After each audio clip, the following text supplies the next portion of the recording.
sinceramente, queridos peregrinos, saludo sinceramente también a todos los sacerdotes presentes aquí. A través de la oración del Rosario, reflexionando sobre los misterios de la salvación, nos hemos ido acercando a la celebración eucarística. Hemos pedido a través de la oración ponernos ante el Señor, ponernos ante su rostro. Ahora estamos en el momento en el que debemos ponernos ante el Señor con todo lo que somos.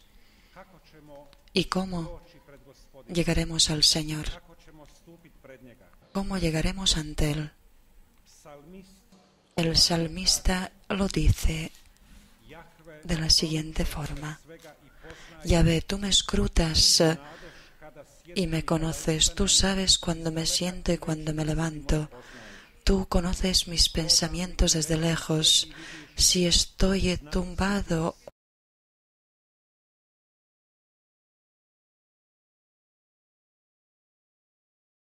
o si camino, tú conoces todos mis caminos.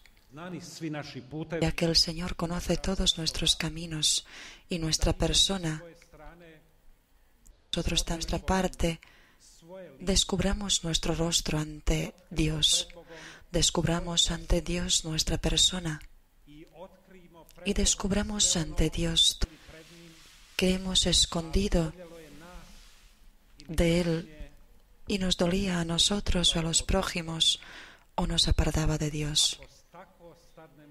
Si de esa forma nos ponemos ante el Señor, entonces sentiremos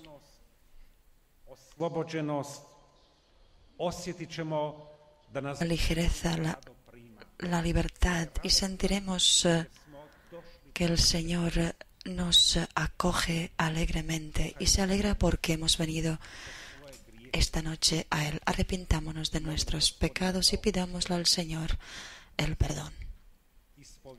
Yo confieso ante Dios Todopoderoso y ante vosotros, hermanos, que he pecado mucho de pensamiento, palabra, obra y omisión, por mi culpa, por mi gran culpa. Por eso ruego a Santa María siempre Virgen, a los ángeles, a los santos y a vosotros, hermanos, que intercedáis por mí ante Dios nuestro Señor. Dios Todopoderoso tenga misericordia de nosotros, perdone nuestros pecados y nos lleve a la vida eterna.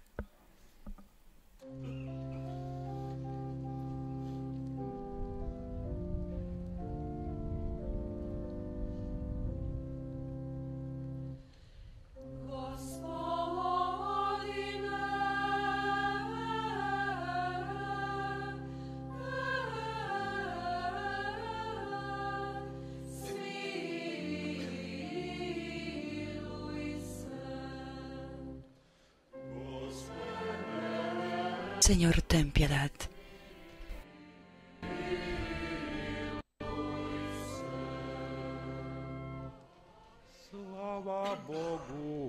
Gloria a Dios en el cielo.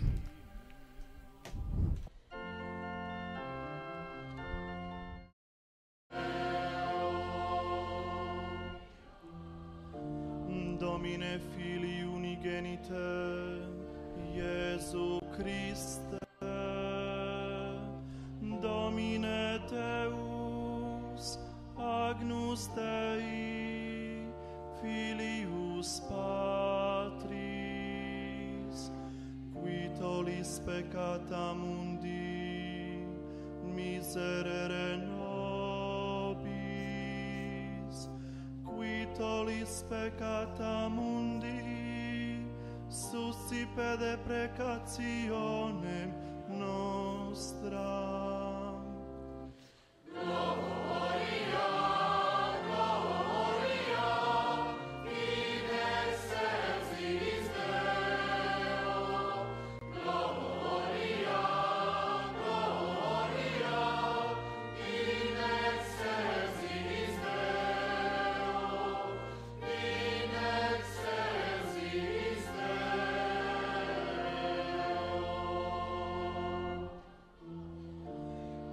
sedes ad dexteram Patris, miserere nobis, quoniam tu solus sanctus, tu solus Dominus, tu solus altissimus, Iesu Christe, cum Sancto Spiritu, in gloria Dei Patris.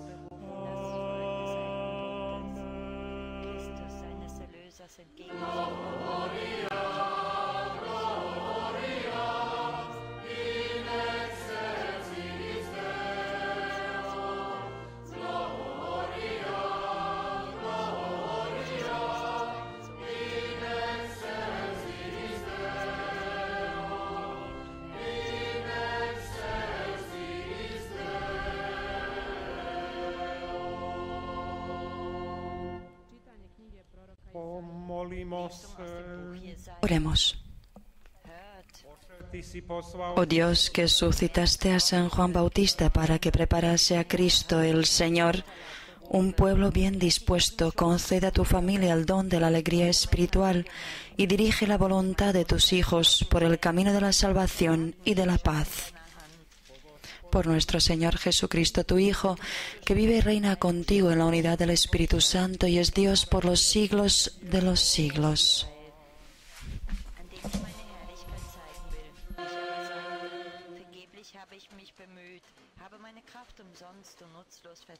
Čitanje knjige proroka Izaije. Lectura del libro de Isaías. Escuchadme, islas, atended, pueblos lejanos. Estaba yo en el vientre y el Señor me llamó, en las entrañas maternas y pronunció mi nombre. Hizo de mi boca una espada afilada, me escondió en la sombra de su mano. Me hizo flecha bruñida, me guardó en su aljaba y me dijo, tú eres mi siervo de quien estoy orgulloso. Mientras yo pensaba, en vano me he cansado, en viento y nada he gastado mis fuerzas. En realidad mi derecho lo llevaba el Señor, mi salario lo tenía mi Dios. Y ahora habla el Señor, que desde el vientre me formó siervo suyo, para que le trajese a Jacob, para que le reuniese a Israel. Tanto me honró el Señor, y mi Dios fue mi fuerza. Es poco que seas mi siervo y restablezcas las tribus de Jacob, y conviertas a los supervivientes de Israel. Te hago luz de las naciones, para que mi salvación alcance hasta el confín de la tierra. Palabra de Dios.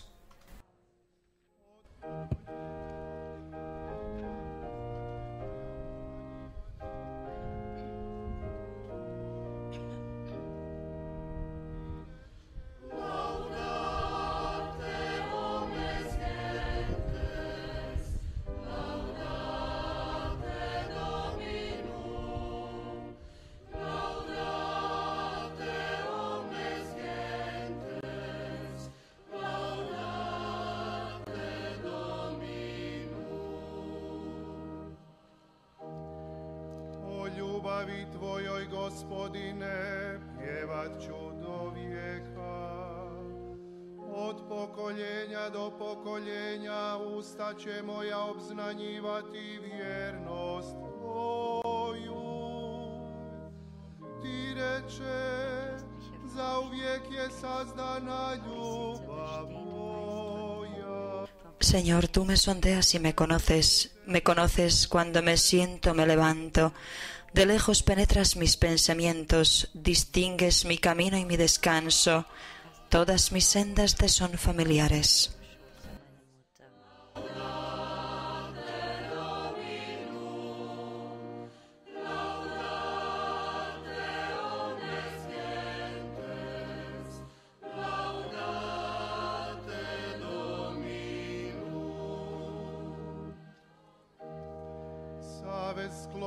Tú has creado mis entrañas, me has tejido en el seno.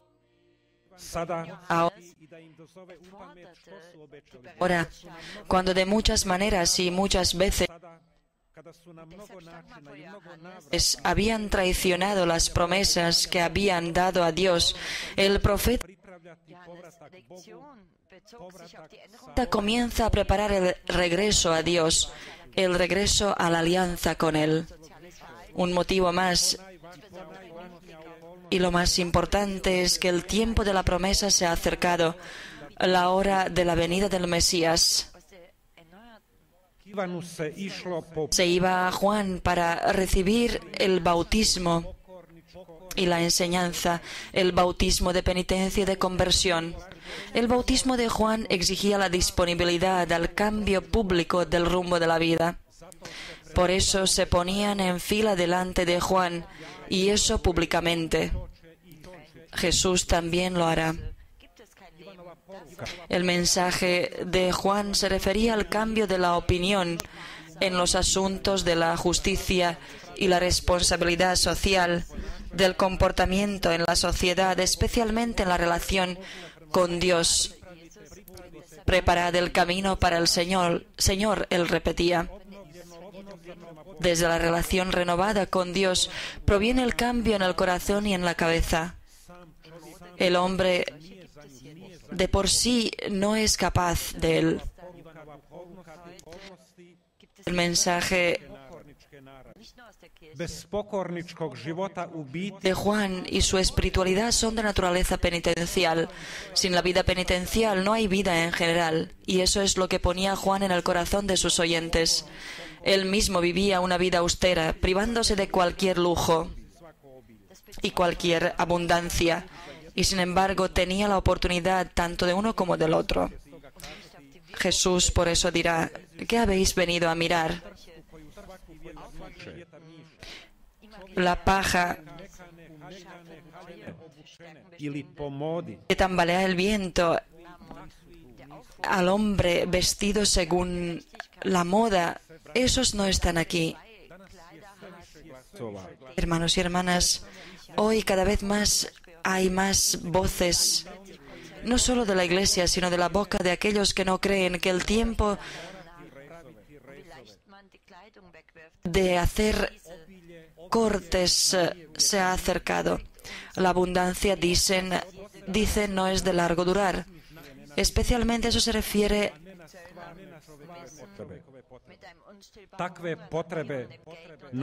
a las necesidades inventadas y no reales del hombre. Esas necesidades impuestas e inventadas crean la pobreza nueva y multiplican los pobres ya existentes.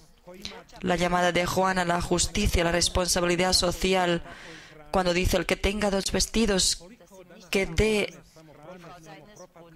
al que no tiene, y así también la comida. ¿Cuánta comida hoy se pudre? Dicen que hasta 40% de la comida comprada y preparada. Qué fácil se tira a la basura la ropa. Esa necedad nos acusa más a nosotros que a cualquier generación anterior. Los publicanos deben romper con la codicia insaciable de dinero. Los soldados que disponen de armas y de fuerza no deben usarla según su propio parecer y voluntad. El mensaje de Juan al rey Herodes Antipas, que no le era lícito tomar por mujer a la mujer de su hermano, que eso escandalizó a su pueblo y ofendió a Yahvé, le llevará a Juan y le pondrá la meta del rey de la autoridad. Herodes es consciente que en su mano está el poder y la ley. Él sabe que no está bien y que escandalizaría a sus compatriotas con lo que hará, pero él no piensa. Sé que no está bien. Sin embargo, la gente se acostumbrará a eso con el tiempo y lo tragarán. No está bien, pero me lo permitiré. El mensaje de Juan lo tomará como el ataque a las cosas privadas e íntimas de él y como una provocación directa. Y algo así el poderoso no lo deja sin castigar. Antes o después lo usará, pero no para pensar sobre lo que hizo, sino para ejecutar a Juan, y eso desde la diversión. El sentido del poder, de la autoridad, de la gran influencia, si el hombre no es atento, se aísla hasta tal punto que crea una ética, una moral y una justicia según su propio parecer. Ese peligro lo reconocemos hoy en las decisiones de los individuos y en el culto que crea de sí mismo el país y su aparato estatal, y buscan la adoración a sus mandatos. El Estado y su aparato empieza a dictar cada vez más qué es y cómo podemos y debemos pensar y hablar. Buscan la obediencia en las cosas totalmente privadas, en los asuntos de la familia, en nuestros datos personales, del matrimonio, de la educación y de los bienes de sus ciudadanos. Quieren imponer qué es lo que vamos a creer, cómo vamos a creer y qué creencia es buena. Y cada vez más, para ellos son buenos solo los creyentes que se adaptan y aceptan todos sus preceptos y mandatos.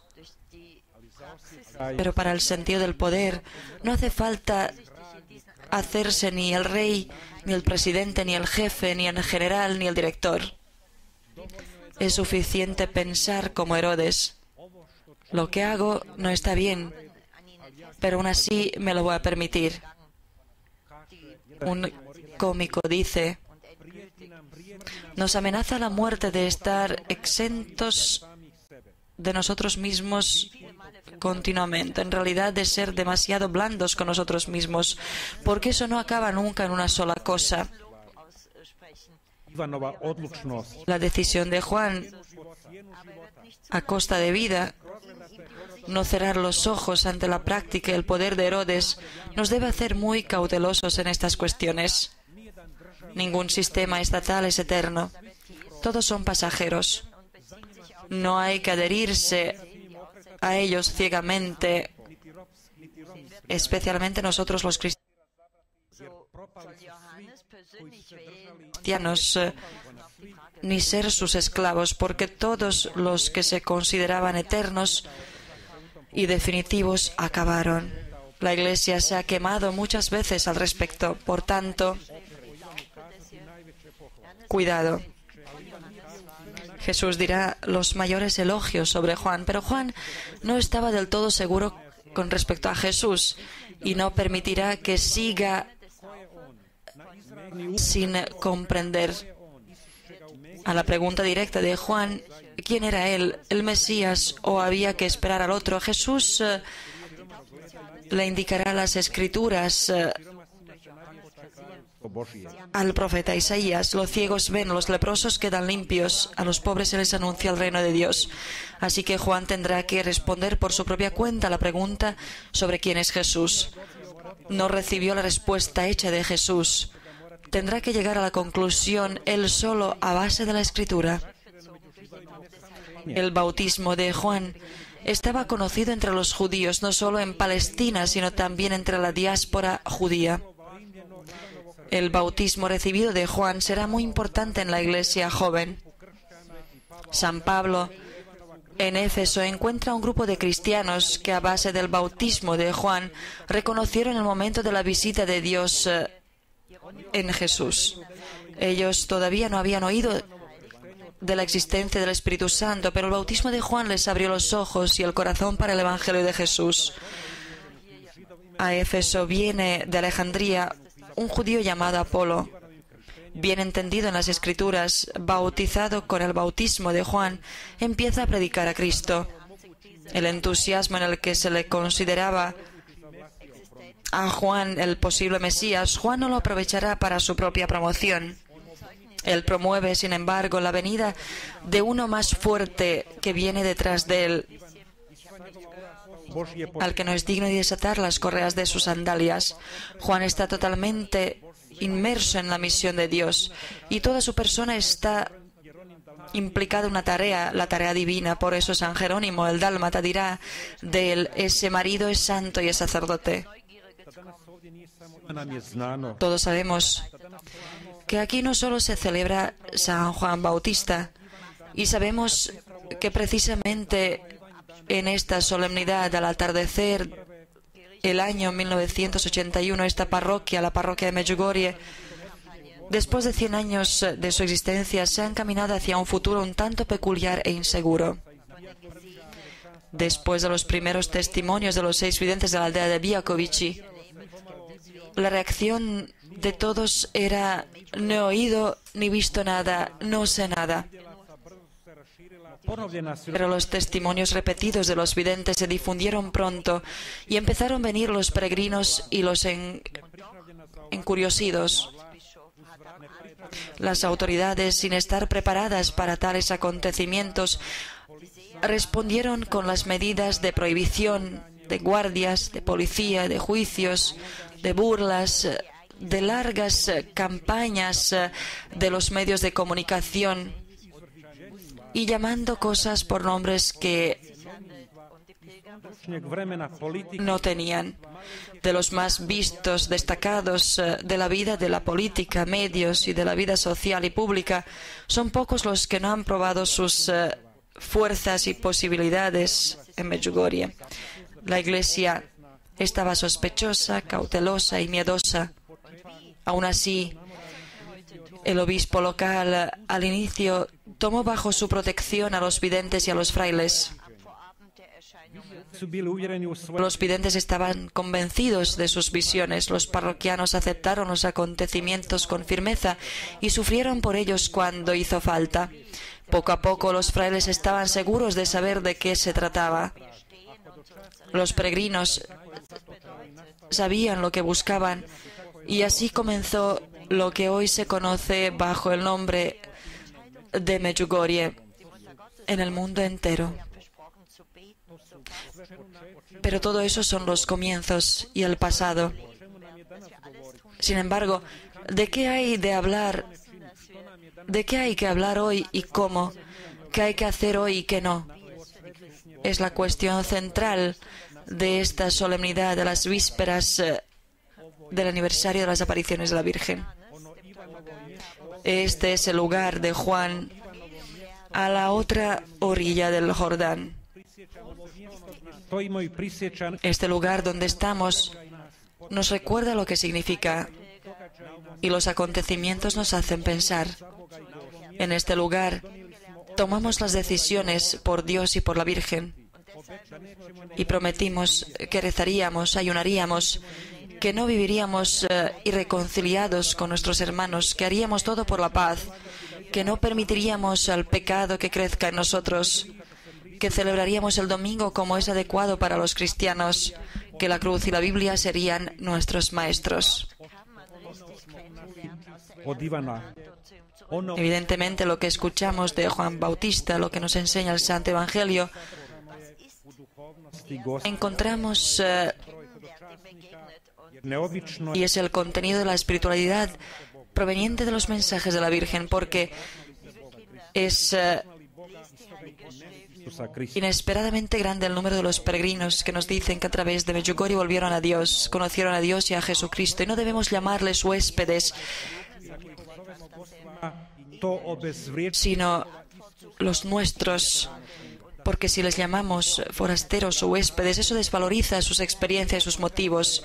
Dicen que han conocido a Dios y que han vuelto a Él, y a Dios se le puede conocer correctamente y de primera mano y volver a Él, dice el Papa emérito Benedicto XVI. ¿Y cuál es esa manera correcta, la primera mano de la que se le conoce a Dios y se reconoce en este santuario? La primera es la Sagrada Escritura. Queridos hijos, leed la Sagrada Escritura, que esté en un lugar visible en vuestra casa y vividla, se dice en el mensaje. Jesús le indica a Juan la Escritura, que en la Escritura buscará la respuesta a la pregunta más importante. A nosotros también nos indica la Escritura por medio de su madre. San Jerónimo dice que aquel que no conoce la Escritura no puede conocer a Jesucristo tampoco. No hace mucho tiempo, en toda la Iglesia católica, se había proclamado el año de la Sagrada Escritura. Y el Papa nos ha concienciado lo que significa la Sagrada Escritura con el Salmo 119. Tu palabra, oh Señor, es antorcha para mis pies y la luz para mi sendero. ¿Y qué habría de extraño en el hecho de que la Virgen nos indique a la Sagrada Escritura? Los acontecimientos de Medjugorje no son una atracción, un lugar de excursiones, aunque haya indicios de que así se les presenta. Pero eso sería un gran error. Este lugar, desde el principio, es un lugar de penitencia, con la espiritualidad penitencial, al igual que en la vida de Juan. La fe sin la penitencia es un chiste, y Medjugorje sin la penitencia es solo un chiste. Nada más que eso. Juan se fue al desierto. Allí no hay corrupción. No puedes comprarte ni a ti mismo ni al otro. El hombre en abundancia compra en abundancia a su corazón, a su alma y a su mente. La historia de la Iglesia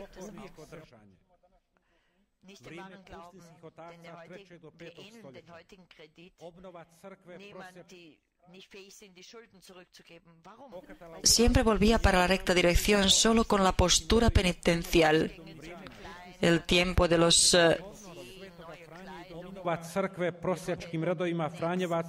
padres. Eso no era un entusiasmo superficial ni ingenuo cuando la Iglesia se olvidaba de la penitencia o la tomaba por una cosa despectiva.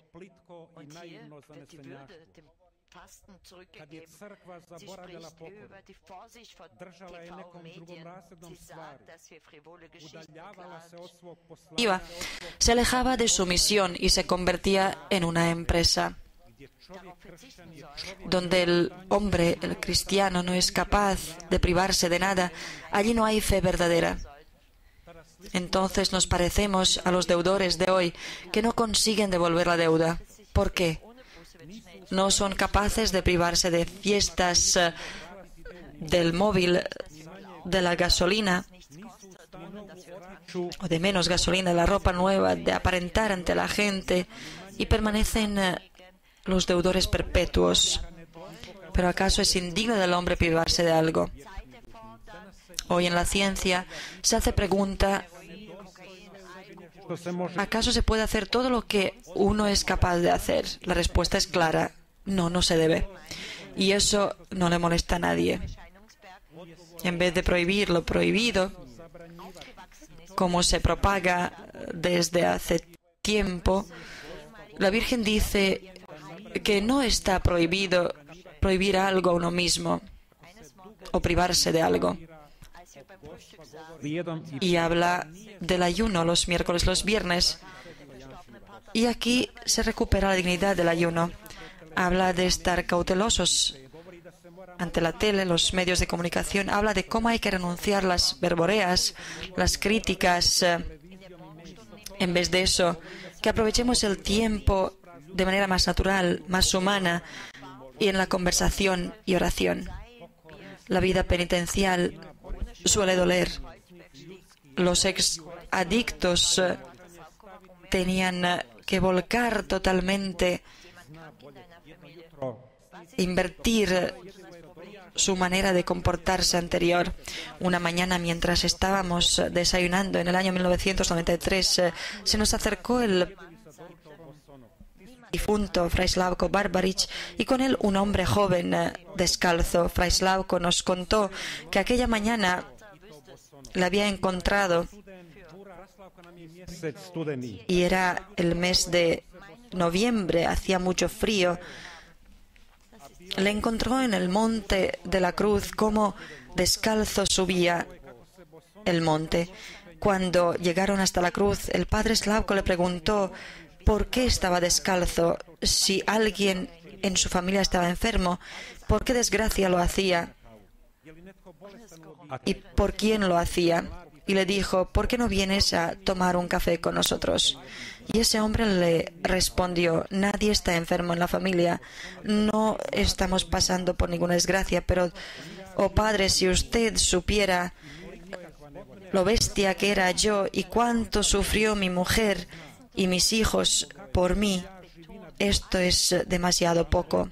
Solamente en la penitencia, a través de la penitencia, hermanos y hermanas, el hombre puede ver y reconocer, diciéndolo de manera bruta, lo bestia que era en ciertas cosas.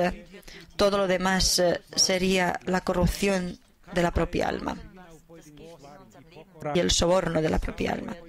El ayuno y la penitencia son para aquellos que no creen una tortura y tormenta. Para nosotros los cristianos es la sanación, la terapia, la rehabilitación. Desde el comienzo de la cristiandad está acentuado en la teología de San Basilio el Grande en el siglo IV. Él dice que el pecado es como una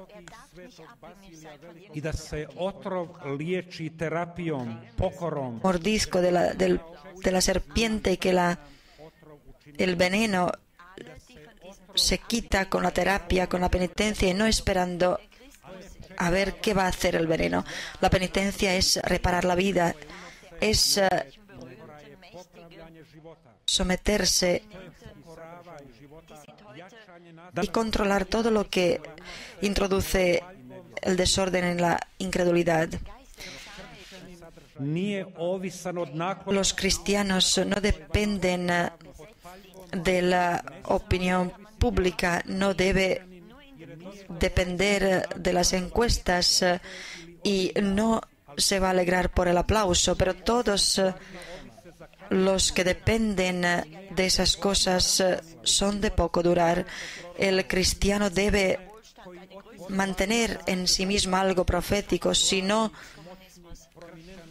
va a someterse al dictado de los potentes, de los poderosos, de los prominentes. El espíritu del tiempo y del poseer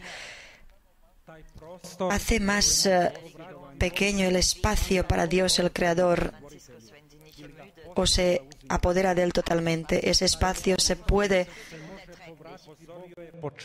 devolver a Dios solamente con las obras de penitencia. Un cristiano ruso dijo al comienzo de los años 90 del año pasado, dirá: para muchos la abundancia será la mayor prueba que la enemistad del comunismo.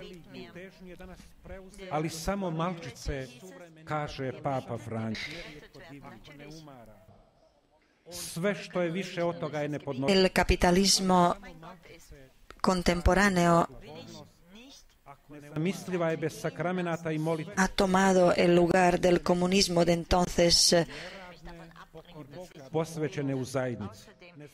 No tenemos el domingo en el que no se trabaje y el que se dedique a Dios.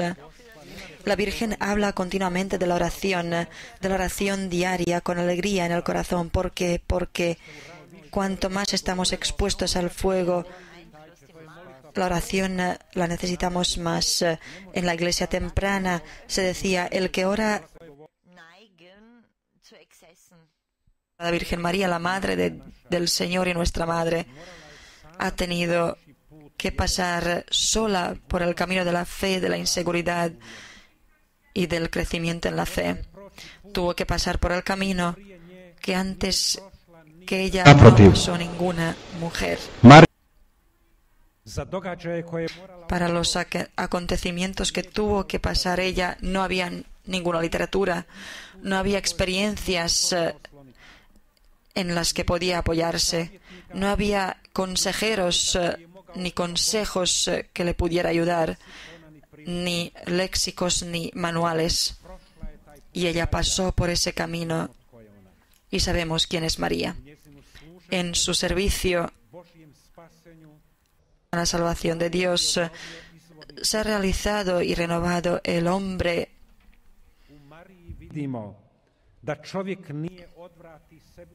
hecho a la imagen de Dios. En María vemos que el hombre no es un egoísta y que la sociedad humana no debe ser un pantano sucio y que Dios y el hombre no son los enemigos, todo lo contrario.